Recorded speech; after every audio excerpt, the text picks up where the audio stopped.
शेखर आज बहुत खुश था। आखिर उसकी गर्लफ्रेंड बिंदिता ने उसके प्रपोज को जो स्वीकार कर लिया था। अब शेखर खुशी खुशी अपने घर जाता है। माँ माँ माँ, आज मैं बहुत खुश हूँ। मैंने आपको बताया था ना, एक लड़की है जिससे मैं बहुत प्यार करता हूँ। बस मुझे उसकी हाँ बोलने की देरी है। आपको पता है, उसने आज मुझे हाँ कर दिया। अरे बेटा, पिछले 1 महीने से तू मुझे बस यही बता रहा है कि माँ एक लड़की है, एक लड़की है, लेकिन तूने अब तक मुझे उस लड़की का ना ही नाम बताया है और ना ही उसकी जात बताई है कि आखिर वो कौन है, क्या करती है वो लड़की। माँ, उस लड़की का नाम बोंदिता है। मैं और वो कॉलेज में एक साथ पढ़ते थे। क्या? बोंदिता? इसका मतलब कि वो लड़की एक बंगालन है, तू उसी से प्यार करता है? हाँ माँ, आपकी होने वाली बहू बंगालन है। कल शाम को मैं और आप बोंदिता से मिलने के लिए उसके घर जा रहे हैं। तो प्लीज अब आप ये मत कहना कि आप बोंदिता को अपने घर की बहू नहीं बनाओगी, क्योंकि वो बंगालन है। अरे बेटा, अब तो मैं बूढ़ी हो चुकी हूँ और मुझ बुढ़िया की अब क्या ही चलेगी। जिसमें तू खुश है ना, तू उसी से शादी कर ले। मैं तेरी उस बंगालन से मिलने के लिए तैयार हूँ। अब शेखर की खुशी दुगनी हो जाती है और शेखर अगले दिन होने का इंतजार करता है। अगली शाम को शेखर अपनी माँ फाल्गुनी के साथ बिंदिता के घर जाता है, जहाँ बिंदिता बिरयानी फिश, करी फ्राई चावल और फ्राई मछली बना रही थी। अब जैसे ही फाल्गुनी खाने की टेबल पर बैठती है और खाने में सिर्फ मछलियाँ देखती है, तो उसका गुस्सा 7वें आसमान पर पहुंच जाता है। हे भगवान, ये सब क्या है? मेरे सामने मांस मच्छी। की भालो आंटी। हे भगवान, इस बंगालन ने तो मेरी बहू बनने से पहले ही मेरा धर्म भ्रष्ट कर दिया। शेखर, अमी की भुला कारा लामा ये तरा माँ इतर गे अच्छे। क्या क्या बोला इस बंगालन ने? एक तो इस बंगालन ने मुझे मांस मच्छी खाने को दिया और ऊपर से मुझसे जुबान भी लड़ा रही है, वो भी बंगाली में। मुझे भी बंगाली आती है, ठीक है ना? इसीलिए मुझसे जुबान लड़ाने के बारे में तो बिल्कुल भी मत सोचना। आंटी, अमी तोमर साथे यू कराची ना, अमी सुधो हमारा भूला कच्ची। मेरा मतलब है आंटी, मैं आपसे लड़ नहीं रही, मैं आपसे अपनी गलती पूछ रही हूँ कि आखिर मुझसे ऐसी कौन सी गलती हो गई जो आप इतना नाराज हो रही हैं। ये मछली खिलाकर तू क्या कह रही है कि तेरी गलती क्या है? अरे बंगालन कहीं की, मैं तुझे अपने घर की बहू कभी नहीं बनाऊंगी। पर आंटी, मछली खाने से तो दिमाग तेज होता है। अगर आपने भी मछली खाई होती तो आज आप भी बहुत तेज होती। ये मछली ना खाने का नतीजा है जो आज आप खाने का अपमान कर रही हो। साथ ही साथ आप अपना भी अपमान करवा रही हो आंटी। बिंदिता की ये बात सुनकर फाल्गुनी गुस्से में आग बबूला हो जाती है और अपना पैर पटकते हुए अपने बेटे को खींचकर घर ले जाती है, जहाँ शेखर अपनी माँ का गुस्सा शांत होने का इंतजार कर रहा होता है। अगली सुबह जब शेखर देखता है कि उसकी माँ का गुस्सा शांत है, तो वो अपनी माँ से कहता है, माँ, कल रात की सारी बातें भूल जाओ ना। वैसे भी आपने कौन सी मछली खाई थी? बोंदिता को नहीं पता था कि आप मांस मच्छी नहीं खाती हो, इसलिए उसने आपके सामने मांस मच्छी रख दी। अगर उसे पता होता तो वो आपके लिए मांस मच्छी नहीं रखती। मांस मच्छी के लिए तो फिर भी मैं एक पल के लिए माफ कर देती बेटा, लेकिन ये जो बंगाली होते हैं ना, ये टोना टोटका जादू टोना ये सब करते हैं और ये बहुत बुरे होते हैं। इस लड़की ने मुझसे जिस तरह से बात की है ना, मुझे ये बिल्कुल भी पसंद नहीं आई है। और हाँ, मेरी एक बात कान खोल कर सुन ले तू भी, अगर तूने उस लड़की से बात की, तुझे मेरी लाश से होकर गुजरना पड़ेगा। इतना बोलकर फाल्गुनी अपने बेटे के सामने जाकर लेट जाती है और उससे कहती है, देख शेखर बेटा, अगर तू अभी भी उस बंगालन को चाहता है और उससे मिलने के बारे में सोच रहा है, तो ये रही मैं और मुझे लांघकर तू चला जा। फाल्गुनी के इतना कहते ही शेखर अपना ऑफिस का बैग उठाता है और अपनी माँ को लांघकर चला जाता है। अब फाल्गुनी जल्दी से उठती है और अपने बेटे से कहती है, जब मेरा बेटा मेरा ही नहीं रहा तो मैं दूसरों से क्या ही उम्मीद रखूं? अब तक मैं मरी भी नहीं और ये नालायक कमबख्त कहीं का मेरी लाश से होकर गुजर के चला गया, वो भी उस बंगालन के लिए। माँ, अपना ये मेलोड्रामा बंद करो। आप भी बहुत अच्छे से जानती हो कि मैं ऑफिस जा रहा हूँ। आप हमेशा यही नाटक करती हो। इतना बोलकर शेखर ऑफिस के लिए चला जाता है। शेखर के जाने के बाद फाल्गुनी अपने झूठे आंसू पोंछकर टीवी चलाने लगती है और खुद से कहती है, चलो उस बंगालन से तो पीछा छूटा। अब मैं अपने बेटे की शादी बहुत ही अच्छी और संस्कारी लड़की से करवाऊंगी। इस तरह से फाल्गुनी अपने बेटे की शादी की बात चला देती है, पर शेखर बिंदिता से बहुत प्यार करता था, इसलिए वो शादी के लिए मना कर देता है। शेखर बेटा, तुझे ये बंगालन इतनी पसंद है कि तू उसके लिए अपनी माँ की बात को ठुकरा रहा है। ठीक है, अगर तुझे उस बंगालन के साथ रहना है ना, तो मेरा इस घर में क्या काम। मैं जा रही हूँ मरने के लिए, फिर मेरे मरने के बाद तुझे जिससे शादी करनी है उससे कर लेना। माँ बस भी करो अपना ड्रामा, मैं आपको बहुत अच्छे से जानता हूँ। आप मरने वालों में से नहीं हो, मारने वालों में से हो। शेखर बोल ही रहा होता है कि तभी फाल्गुनी मिट्टी तेल और माचिस ले आती है और अपने ऊपर मिट्टी तेल डालने लगती है। ये सब देखकर शेखर बहुत ज्यादा डर जाता है और वो अपनी माँ की जान बचाने के लिए अपनी माँ की सारी शर्तें मान जाता है। बहुत जल्द फाल्गुनी अपने बेटे शेखर की शादी अनुष्का से करवा देती है। अनुष्का एक बहुत ही भोली और शरीफ लड़की थी, जो शेखर का प्यार पाने के लिए हमेशा कुछ न कुछ किया करती थी। पर शादी होने के 6 महीने बाद भी शेखर अपनी बीवी को नहीं अपना पाता और एक दिन शेखर जी, देखिए ना किस तरह से हमारी शादी को 6 महीने बीत गए और हम दोनों आज तक साथ में कहीं बाहर भी नहीं गए। आज आप मुझे कहीं बाहर ले चलिए ना। अनुष्का, तुम्हारा सिर्फ नाम अनुष्का शर्मा है, तुम अनुष्का शर्मा नहीं हो, और ना ही मैं तुम्हारा विराट कोहली। तो प्लीज मुझसे ऐसी फालतू की उम्मीद मत रखा करो। तुम बहुत अच्छे से जानती हो कि मैं बाहर का खाना नहीं खाता, और वैसे भी मैं ऑफिस से आने के बाद बहुत ज्यादा थक जाता हूँ, तो मुझे आराम करने दो। इस तरह से शेखर बेचारी अनुष्का को डांट कर चला जाता है। ऐसे ही कुछ दिन बीत जाते हैं और शेखर की बेरुखी देखकर अब अनुष्का से बर्दाश्त नहीं होता। और एक दिन जब शेखर ऑफिस से घर आता है तो उसकी शर्ट पर लिपस्टिक के निशान होते हैं। शेखर जी, क्या आपकी जिंदगी में कोई दूसरी लड़की है? ये कैसा बेतुका सवाल है? तुम्हें मुझ पर शक है क्या? नहीं शेखर जी, मुझे तो खुद से भी ज्यादा भरोसा है आप पर आपकी शर्ट पर लगे ये लिपस्टिक के निशान चीख चीख कर कह रहे हैं कि आपकी जिंदगी में कोई और है। लिपस्टिक के निशान क्या चीख चीख के कह रही है वो मैं नहीं जानता, पर मेरी माँ, तुम आराम से बोलो। अगर मेरी माँ ने सुन लिया तो वो चीख चीख कर पूरे मोहल्ले वालों को जगा देगी। और ये निशान तुम भूल गई क्या कि मैं कॉस्मेटिक का सामान बेचता हूँ? उसी लिपस्टिक के निशान है। माफ करना शेखर जी, मैं तो जानती थी कि भला है बुरा है जैसा भी है, मेरा पति मेरा देवता है, पर इन लिपस्टिक के निशान ने एक पल के लिए मेरे देवता को राक्षस बना दिया था। इतना कहकर अनुष्का शेखर के गले लगने लगती है, पर शेखर उसे खुद से दूर कर देता है।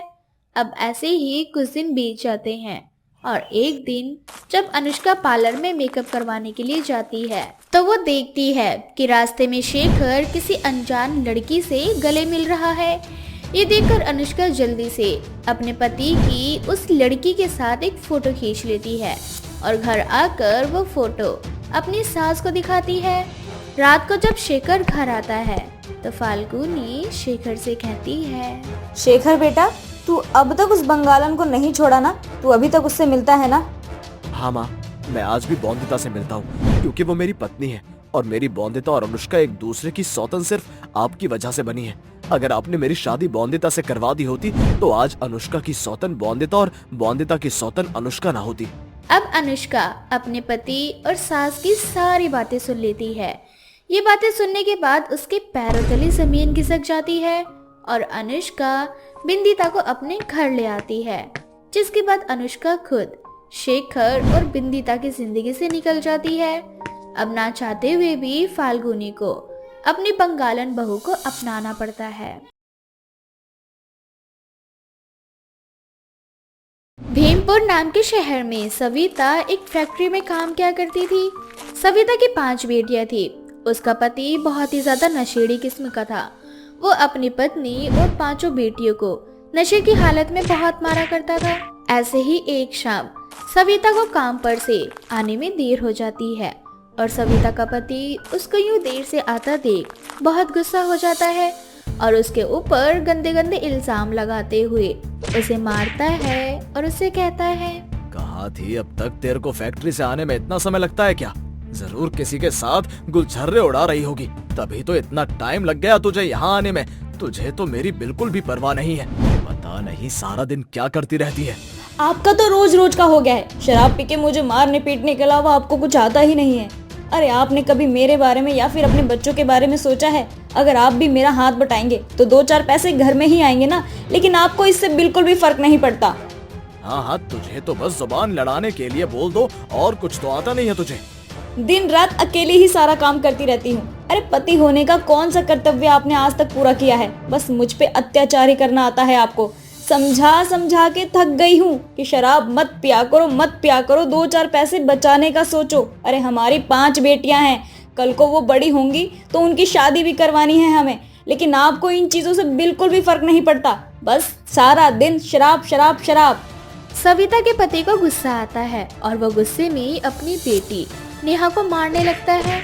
वह अपना सारा गुस्सा अपनी बड़ी बेटी पर निकालने लगता है। सविता को बहुत गुस्सा आता है और वो अपने नशेड़ी पति को धक्का मारती है, जिससे उसका पति जमीन पर गिर जाता है। उसको बहुत गुस्सा आता है और वो उठकर अपनी 5 बेटियों के साथ सविता को बहुत बुरी तरह से मारता है। इसी बीच सविता घर में ही रखा एक कुल्हाड़ी उठाती है और अपने पति को डराते हुए धमकाने लगती है। मैं अपनी 5 बेटियों को लेकर यहाँ से खुद जा रही हूँ। अपने शराब का इंतजाम तुम खुद कर लेना, और तुम्हारे लिए आज से तुम्हारी पत्नी और तुम्हारी 5 बेटियां मर चुकी हैं। हाँ जाओ, एक मर्द के बिना एक औरत का जीवन अधूरा होता है। जब दर दर की ठोकरें खाएगी ना यहाँ वहाँ, तो अपने आप तुझे मेरी याद आएगी और फिर मुंह उठाकर सीधा मेरे पास ही आएगी तू। मैं तुझे मार मार कर उल्टा भगा दूंगा। मैं तो भगवान से यही दुआ करूंगी कि वो मुझे कभी भी तुम्हारे पास ना भेजे। मरना पसंद करूंगी लेकिन तुम्हारे पास आना नहीं। भगवान तुम जैसा पति किसी को भी ना दे। चल जा, जा यहाँ से जल्दी। तुझे अपनी बेटियों को लेकर यहाँ से जाना है ना, जा। आज तक तूने मुझे कुछ दिया है? शादी के बाद तो नहीं, 5-5 बेटियों का बोझ और दे दिया मुझे। एक बेटा दे देती तो कम से कम वो मेरा सहारा बनता। ना मैं तुझसे खुश हूँ, न ये तेरी 5 बेटियों से। सविता अपनी 5 बेटियों को लेकर अपने नशेड़ी पति को छोड़कर हमेशा हमेशा के लिए घर छोड़कर निकल जाती है। उसे समझ में नहीं आ रहा था अपने बच्चे को लेकर कहाँ जाए। नेहा जो कि 16 वर्ष की है, वो अपनी माँ को समझाते हुए कहती है, माँ अब हम कहाँ जाएंगे? हमारे पास तो घर भी नहीं है और शाम होने को आ रही है। अब हम लोग कहाँ रहेंगे माँ? वो तो मुझे भी नहीं पता बेटा कि हम कहाँ जाएंगे, क्या करेंगे, कहाँ रहेंगे। बस भगवान पे भरोसा रखो, वो कोई ना कोई रास्ता जरूर निकालेगा। माँ बहुत भूख लग रही है मुझे। मौसम भी खराब हो चुका है। मुझे तो बहुत डर लग रहा है माँ। भगवान हमारे साथ ही ऐसा क्यों करता है? ना हमें पापा अच्छा दिया और ना ही हमारी जिंदगी अच्छी है। ऐसा कुछ भी नहीं है बेटा, भगवान ने हमारे लिए कुछ अच्छा सोचा है, तभी तो हम उस घर से निकलकर यहाँ आए हैं। और भगवान के ऊपर भरोसा बनाए रखो, क्योंकि समय एक जैसा नहीं होता। आज हमारा समय ऐसा है, कल को अच्छा भी होगा। सविता को कुछ भी समझ में नहीं आ रहा था कि वो अपने बच्चों की भूख कैसे मिटाए। वो अपने बच्चों को लेकर एक सुनसान रास्ते पर आ जाती है और धीरे धीरे शाम भी हो चुकी थी। चारों तरफ अंधेरा छा गया था। सविता अपनी 5 बेटियों के साथ उस स्थान पर खुद को असुरक्षित महसूस कर रही थी, लेकिन किसी तरह से सविता अपनी 5 बेटियों के साथ भूखे प्यासे रात गुजारती है। सुबह होते ही अपनी 5 बेटियों को लेकर सड़क किनारे दर दर भटक रही होती है। सविता के दिमाग में बहुत सारी टेंशन चल रही थी। सड़क पर एक तेज रफ्तार से गाड़ी आती है। एक कार सविता को टक्कर मार देती है और उस एक्सीडेंट से सविता की मौत हो जाती है। ये देख सविता की 5 छोटी छोटी बेटियां बहुत ज्यादा घबरा जाती है और वो रोने लगती है।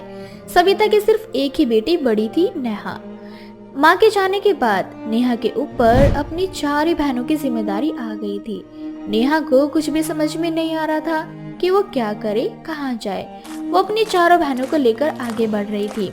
तभी उसे रास्ते में एक घायल गाय दिखाई देती है, गाय जो कि बहुत ही चिल्ला रही थी। नेहा उस घायल गाय को देख नहीं पाती और वो दौड़ती हुई अपनी 4 बहनों के साथ उसके पास जाती है। तभी नेहा उसके घाव को छूती है और कहती है, हे भगवान, हम इंसान तो इस दुनिया में परेशान है ही, साथ ही ऐसे बेजुबान जानवर भी बहुत ज्यादा परेशान है। इसकी चोट ठीक करना जरूरी है, वरना ये बेचारी फिर चल नहीं पाएगी। नेहा यहाँ वहाँ देखती है, उसे कोई भी रास्ता नजर नहीं आ रहा था जिससे वो उस गाय की मदद कर सके। उसे एक नदी दिखाई देती है। वो दो बड़े बड़े पत्ते तोड़कर उनको जोड़कर पानी पीने योग्य बनाती है और उसमें पानी भर कर लेकर आती है और उस गाय को पिलाती है। फिर उसके चोट पर बार बार हाथ फेर रही होती है। उस गाय की चोट देखकर नेहा को बहुत बुरा लगता है और वो रोने लगती है। तभी वो गाय नेहा से कहती है, मत रो मेरी बच्ची, सब ठीक हो जाएगा और मुझे कोई चोट नहीं लगी। मेरे दर्द को देखकर तुझे रोना आ गया। ये देखकर मेरा मन बहुत ज्यादा भावुक हो गया। मैं यहाँ बहुत देर से इस चोट के साथ बैठी थी, लेकिन यहाँ आता जाता कोई भी व्यक्ति मेरी चोट की तरफ अपनी नजर उठाकर नहीं देखता। लेकिन तू इतनी छोटी सी उम्र में अपनी 4 बहनों को लेकर दर दर भटक रही है और जब तूने मेरी चोट देखी तो तुझसे रहा नहीं गया। ये क्या आप बोल सकती हैं? हाँ, क्योंकि मैं जादुई गाय हूँ और यहाँ मैं अक्सर अच्छे लोगों की तलाश करती हूँ और आज मैंने अच्छे लोगों की तलाश में तुम्हें पाया। तुम बहुत अच्छी हो बेटा, मैं जानती हूँ तुम बहुत ज्यादा परेशान हो। तुम्हारे पास रहने को खाने को कुछ नहीं, लेकिन फिर भी तुम अपने गम को भुलाकर मेरे दर्द में शामिल हो गई। मैं बहुत परेशान हूँ गाय माता। मेरे साथ साथ मेरी 4 छोटी बहनें भी हैं। उन सब की जिम्मेदारी मेरे सर पर है। मुझे कुछ भी समझ नहीं आ रहा कि मैं क्या करूँ। तुम चिंता मत करो, मैं जादुई गाय हूँ और मैं तुम्हारी मदद करूँगी। मैं तुम 5 बहनों को जादुई बाल देती हूँ। इस बाल की मदद से तुम अपने जीवन में हर वो चीज हासिल कर पाओगी जिसकी तुम्हें जरूरत है। बस इस बात का ध्यान रखना बच्चे, कभी भी इस जादुई शक्ति का घमंड मत करना और ना ही इसका गलत उपयोग, क्योंकि जैसे ही ये जादुई शक्तियाँ अहंकार और गलत इस्तेमाल में आती हैं, वैसे ही इसकी शक्तियाँ निष्क्रिय हो जाती हैं। गाय अपनी जादुई शक्ति से नेहा और उसके 4 बहनों के साथ उन सबके सिर के बाल जादुई कर देती है और वो गाय कहती है, तुम्हें जब भी जरूरत हो तुम्हें 3 बार ये मंत्र बोलना है, ओम क्लीम जादुई बालेहा नमः। इस मंत्र को बोलने के बाद तुम्हें जो कुछ भी चाहिए होगा तुम इन जादुई बालों से मांग सकती हो और भविष्य में हर गरीब और जरूरतमंद की मदद करना इस जादुई शक्ति से। इतना बोलकर वो गाय वहाँ से गायब हो जाती है। नेहा अपनी 5 बहनों के साथ मिलकर 3 बार वो मंत्र बोलती है और मंत्र बोलने के बाद अपनी जरूरत की चीजें उस जादुई बाल से मांग लेती है। ऐसे ही समय बीतता जाता है। धीरे धीरे जादुई बाल की मदद से वो अपना एक सुंदर सा घर रहने के लिए बना लेती है और उसमें उनकी जरूरत के सामान भी होते हैं। वो सभी चीजें मांग लेती है। धीरे धीरे जादुई बाल की मदद से हर गरीब और जरूरतमंद इंसानों की वो मदद भी करती हैं और इस तरह से नेहा अपने साथ साथ अपनी 4 बहनों को पढ़ने के लिए स्कूल में भी भेजती है और हंसी खुशी अपने जीवन में आगे बढ़ती है। रेलगाड़ी निगलने वाली चुड़ैल। मोहन उदयपुर जाने वाली ट्रेन में बैठकर सफर कर रहा होता है। मोहन को उस ट्रेन में बैठने से पहले ही बहुत अजीब सी चीजें महसूस होती हैं, लेकिन मोहन उन चीजों को नजरअंदाज करते हुए ट्रेन में बैठ जाता है। थोड़ी ही देर बाद ट्रेन स्टेशन पर रुकती है। मोहन ट्रेन से नीचे उतरता है, तभी एक पागल आदमी वहाँ आता है और मोहन से कहता है, अरे भाई तुम ये कौन सी ट्रेन में बैठ गए हो? अरे भाई, उसी ट्रेन में बैठूंगा ना जिस ट्रेन से मुझे अपने घर जाना है। और तुम्हें क्या मतलब है मैं कोई सी भी ट्रेन में बैठूं? तुम अपना काम करो जाके। तुम सब के सब मरोगे। जो भी ट्रेन में बैठा है वो सब मरेंगे। ए, कैसा पागल आदमी है तू? कितना नेगेटिव बातें करता है। अगर कोई भी इंसान ट्रेवल कर रहा हो तो उनके लिए कभी भी नेगेटिव चीजें नहीं बोलते। पागल नहीं हूँ मैं, जो कह रहा हूँ वो सच कह रहा हूँ। आगे जाकर एक स्टेशन आएगा, उस स्टेशन का कोई नाम नहीं होगा और वहाँ पर एक चुड़ैल होती है जो कि पूरी की पूरी ट्रेन को निगल जाती है। अरे ओ भाई, मैं तेरे आगे हाथ जोड़ता हूँ, तुझे मैं ही मिला था क्या? इस पूरे स्टेशन पे मैं ही हूँ जो तू मुझे आकर बेवकूफ बना रहा है। अपनी ये बचकानी बातें छोड़ और जा यहाँ से। तुम सब मरोगे, ये ट्रेन खतरे में है और इस ट्रेन में बैठे सब के सब लोग अपनी जान गंवाएंगे। तेरी भलाई इसी में है कि तू अभी यहाँ से भाग जाए, तेरी जान बच जाएगी। अरे भाई तू जाना यहाँ से। थोड़ी देर बाद मोहन की ट्रेन चलना शुरू हो जाती है। मोहन अपनी ट्रेन में आकर बैठ जाता है। ऐसे ही ट्रेन का सफर फिर से शुरू हो जाता है और आगे जाकर ट्रेन फिर से एक स्टेशन पर रुकती है। मोहन फिर से स्टेशन से नीचे उतरता है और एक दुकान से चाय खरीद कर चाय पी रहा होता है। तभी वहां पर फिर से वही पागल आदमी आता है। मोहन उस पागल आदमी को देखकर हैरान हो जाता है कि ये पागल आदमी दूसरे स्टेशन पर कैसे आ गया। मोहन खुद पागल आदमी के पास जाता है और उससे कहता है, अरे तुम यहाँ कैसे आ गए? तुम तो भी पिछले स्टेशन पर थे ना? मैं यहाँ पर यही बताने आया हूँ कि तुम सब यहाँ से चले जाओ, वरना तुम अपनी जान से हाथ धो बैठोगे। अरे भाई तुम इतने कॉन्फिडेंस के साथ कैसे बोल सकते हो कि मैं अपनी जान से हाथ धो बैठूंगा? क्योंकि मैं पागल नहीं हूँ, मैंने जो नजारा देखा है उसके बाद से ऐसा ही हो गया हूँ। क्या देखा था तुमने? मुझे बताओ। मेरा नाम संदीप है। फ्लैशबैक। संदीप उदयपुर की ट्रेन में बैठकर अपने घर जा रहा होता है। सफर काफी लंबा होता है और थोड़ी ही देर बाद ट्रेन एक स्टेशन पर जाकर रुकती है। संदीप ट्रेन से बाहर आता है और देखते ही देखते ट्रेन खड़ी खड़ी अपने आप हिलने लगती है और वहां एक चुड़ैल आ जाती है और वो चुड़ैल ट्रेन को निगल जाती है। संदीप ये मंजर देखकर घबरा जाता है। उसके दिमाग पर इन चीजों का बहुत बुरा असर होता है। तब से वो यहाँ वहाँ स्टेशनों पर भटक रहा होता है। Flashback out. वैसे तुमने ये सारी बात बताकर बहुत अच्छा किया। मैं इन बुरी शक्तियों को कंट्रोल करना अच्छे से जानता हूँ, इसीलिए तुम टेंशन मत लो। मैं चुड़ैल का नामो निशान मिटा दूंगा। थोड़ी ही देर बाद ट्रेन चलना शुरू हो जाती है। मोहन ट्रेन में आकर बैठ जाता है और देखते ही देखते ट्रेन एक ऐसे स्टेशन पर जाकर रुकती है जिस स्टेशन का कोई नाम नहीं होता। थोड़ी देर बाद वहां एक भयानक विशाल चुड़ैल आती है और वो चुड़ैल ट्रेन को निगलने ही वाली होती है कि तभी मोहन कुछ मंत्रों का उच्चारण करना शुरू कर देता है। मंत्रों के उच्चारण से पहले वो चुड़ैल रुक जाती है और वो जोर जोर से चिल्लाने लगती है। तभी मोहन चुड़ैल से कहता है, बता तू क्यों इस तरह से मासूम लोगों की जान लेती है, वरना आज मैं तेरा यहीं खात्मा कर दूंगा। कौन है तू? मोहन बिना कुछ बोले बार बार मंत्रों का उच्चारण करने लगता है। मंत्रों के उच्चारण से चुड़ैल का बुरा हाल हो जाता है और चुड़ैल हार मानकर मोहन से कहती है, बताती हूँ मैं कौन हूँ, लेकिन ऐसे इस मंत्र का उच्चारण मत करो, चुप हो जाओ। बता। यह उस समय की बात है जब मैं अपने पति के साथ उदयपुर की ट्रेन में सफर कर रही थी। तभी अचानक मेरे पति की कुछ लोगों से लड़ाई हो गई थी और उन लोगों ने मेरे पति से हाथापाई शुरू कर दी। उन लोगों ने मेरे पति को मार मार कर अधमरा कर दिया और उन्हें ट्रेन से धक्का मार कर नीचे गिरा दिया और मेरे पति तुरंत भगवान को प्यारे हो गए। मुझसे ये सारी चीजें बिल्कुल भी बर्दाश्त नहीं हुई और मैं उन लोगों के ऊपर जो भी चीजें मेरे सामने आती उनसे वार करना शुरू कर देती। उन लोगों ने मुझे भी बहुत बुरी तरह से मारा और ट्रेन से धक्का मारकर मुझे नीचे गिरा दिया। जब से मेरी आत्मा यहाँ वहाँ भटक रही है और मैं किसी भी इंसान को जिंदा नहीं छोड़ना चाहती। जो इस ट्रेन में सफर करते हैं सबको मार दूंगी। जैसे तुम और तुम्हारा पति दोनों एक आम आदमी की तरह ट्रेन में बैठकर सफर कर रहे थे, उसी तरह से बहुत से ऐसे लोग हैं जिनकी तुमसे कोई आपसी दुश्मनी नहीं है, वो भी ऐसे सफर करते हैं। तुम और भी निर्दोष लोगों को मारती हो, तो क्या ये गलत नहीं है? मानता हूँ तुम्हारे साथ जो हुआ वो सब गलत है, लेकिन इस तरह से तुम किसी निर्दोष को सजा नहीं दे सकती। ये सब गलत है। मैं चाहूँ तो तुम्हें अभी के अभी वश में कर सकता हूँ, लेकिन मैं तुम्हें वश में नहीं करूंगा। तुम मुझसे वादा करो कि तुम कभी भी ऐसा नहीं करोगी। मैं वादा करती हूँ कि मैं अब ये सब नहीं करूंगी, लेकिन तुम मुझे भस्म मत करना।